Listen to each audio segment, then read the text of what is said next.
dense and dark forest stood an old, dilapidated treehouse. This house belonged to an old man named George, who had fled the busy city life years ago and taken refuge in this remote location. George was a lonely and reclusive man who preferred to spend his days in peace and quiet. But what he didn't know was that his peaceful life would soon turn into a horrifying nightmare. George woke up every morning at sunrise.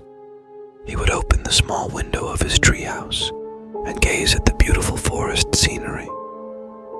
The sound of birds and the gentle breeze rustling through the tree branches was his only morning music. George's days passed with simple and repetitive tasks. He planted vegetables in his small garden, occasionally went hunting in the forest, and spent his nights reading by his small fireplace. He had a simple and trouble-free life, but deep down, he was plagued by loneliness. One day, while walking in the forest, George heard a strange sound. It was like a moan or a soft whisper.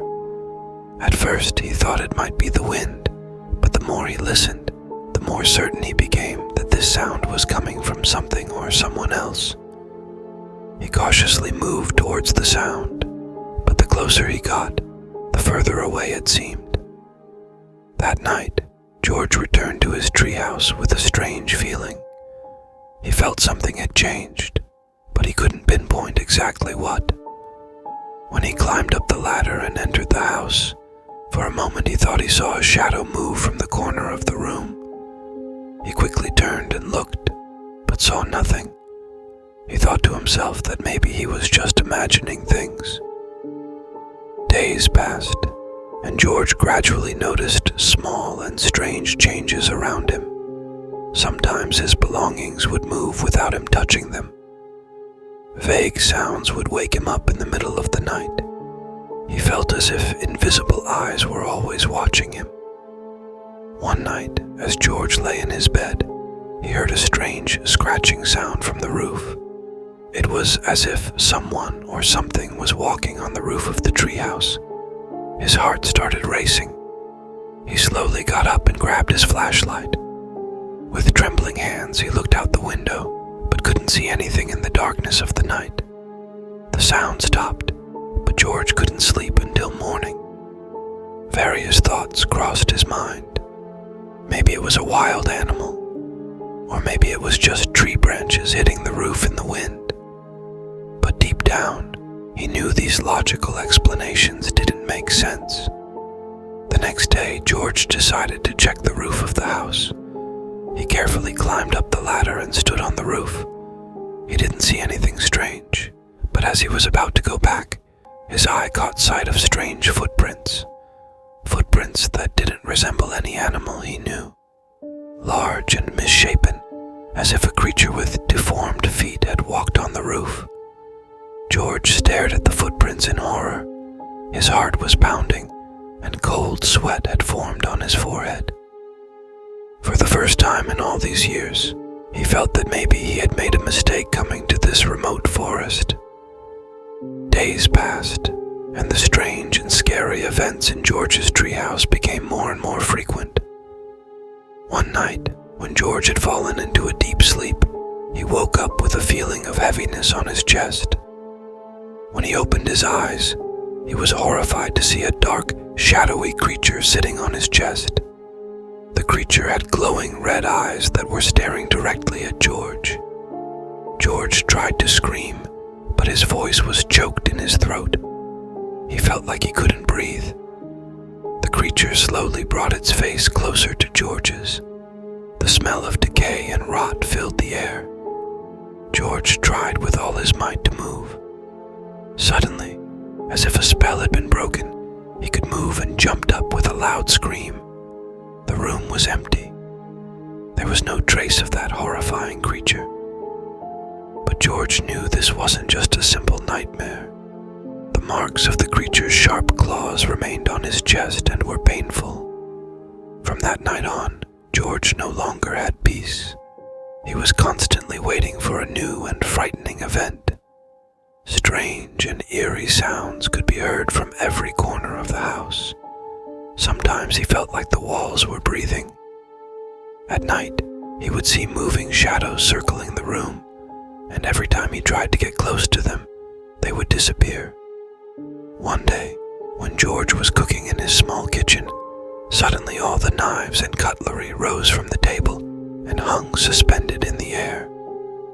George stared at this scene in horror. The knives slowly started to spin, and then, with unbelievable speed, flew towards George.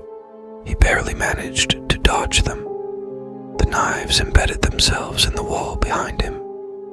George couldn't bear this situation anymore. He decided to flee the treehouse. He packed his essential belongings and went towards the door. But the door wouldn't open.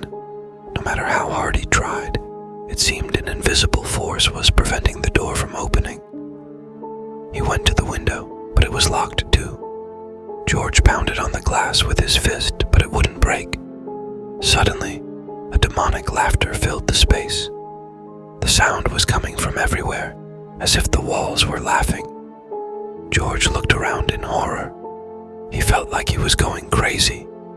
George, who no longer had an escape route, decided to face his fears. He began searching the treehouse, looking for a clue that could explain these strange occurrences. In a corner of the room, behind a loose board, he found an old notebook. The notebook belonged to a man who had lived in this treehouse before George. In the pages of the notebook, the man had written about similar experiences. He too had heard the sounds, seen the shadows, and felt the demonic presence. But what scared George more were the man's last writings. "They want to take me. I know the time has come. This house, this tree, they are cursed." Centuries ago, in this very place, a demonic ritual was performed and evil spirits were summoned. Now they are trapped here and looking for a host to possess. I resisted, but I can't anymore. If anyone is reading this, run, before it's too late. George closed the notebook with trembling hands. Now he understood why this place had attracted him. The evil spirits had lured him here. But now that he knew, could he escape? George decided to fight these demonic forces using the information he had found in the notebook. He began gathering items he thought could help him in his battle against the spirits. Salt, holy water, which he made himself with prayer, and scented candles. That night, George drew a circle of salt around himself and lit the candles. He began reciting prayers that were written in the notebook. At first, nothing happened, but gradually, strange sounds began to echo in the space. Dark shadows emerged from every corner of the room and started moving towards George. George continued reciting the prayers with all his might.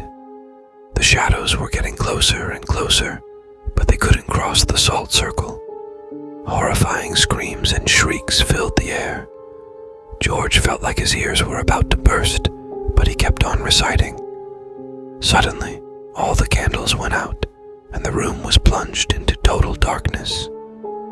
George held his breath. A deadly silence fell over everything.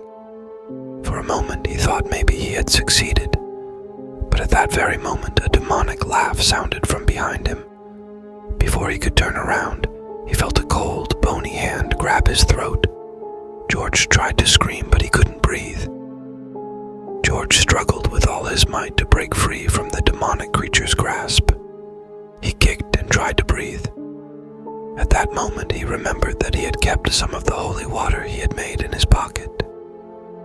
With a trembling hand, he took out the small bottle from his pocket and splashed its contents behind him. An ear-piercing scream rang out, and the pressure of the hand on George's throat was lifted. He quickly turned around, and in the dim moonlight shining through the window, he saw a horrifying creature that was smoking and disappearing. George took a deep breath and tried to gather himself. He knew this was just the beginning of the battle. He started reciting stronger prayers that were written at the end of the notebook. At the same time, he began sprinkling salt and holy water around the room. The wailing and screaming of the demonic spirits grew louder and louder. George felt like the treehouse was shaking, the walls were moving, and objects were suspended in the air. But he kept on reciting. As George continued to fight, he suddenly noticed something. Amidst the horrifying sounds and chaos around him, he heard a faint sound that seemed to be coming from under the floor. Cautiously, while still reciting prayers, he moved towards the sound. He pushed aside the wooden floor and, to his surprise, found a hidden space under the floor. There, he found an ancient book and a strange small statue. George realized that these must be the source of all these events. Hesitantly, he picked up the book and started reading. The book contained spells that had been used centuries ago to summon evil spirits. George realized that the only way to end this nightmare was to destroy the book and the statue.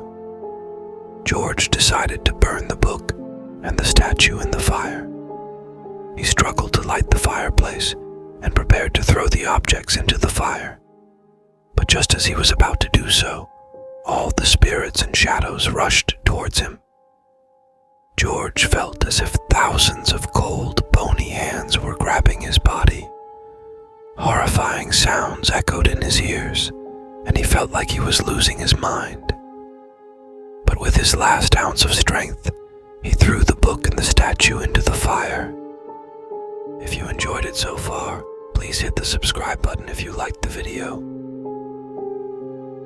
Suddenly, a blinding light filled the room. The sound of a massive explosion was heard, and George felt like he was being lifted off the ground. Everything around him was spinning, and he couldn't see anything except light and darkness blending together. When George opened his eyes, he found himself on the forest floor. The treehouse had completely disappeared, leaving no trace behind. He got up with a battered body and a confused mind. George didn't know how much time had passed. Had all these events happened in one night? Or had it been weeks? He could barely distinguish reality from nightmare. With shaky steps, he started moving towards the main road. He knew he would never return to this forest again. But as he was walking away for a moment, he thought he heard a familiar laugh from behind him. When he turned to look, he only saw trees swaying in the wind. George started running faster, but he didn't know if he had really escaped the clutches of the evil spirits, or if they were still pursuing him. Maybe this wasn't the end of the story, but just the beginning of a new nightmare.